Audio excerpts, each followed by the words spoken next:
Hi, this is Dinesh Gangasani. Welcome to my channel. Think about this.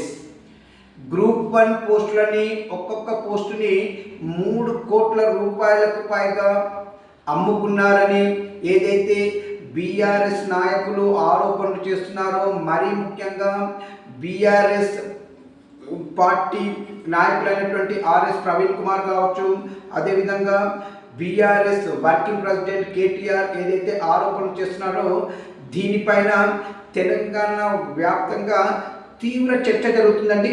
ఏది ఏమైనా నిరుద్యోగుల ఓట్లతో అధికారంలోకి వచ్చినటువంటి కాంగ్రెస్ ప్రభుత్వము తిరిగి అదే నిరుద్యోగులని నట్టేట ముంచేలా చేస్తున్నటువంటి ఏదైతే చర్యలు ఉన్నాయో వీటిని ఎట్టి పరిస్థితుల్లో ఉపేక్షించడానికి లేదని నేను కోరుకుంటున్నాను.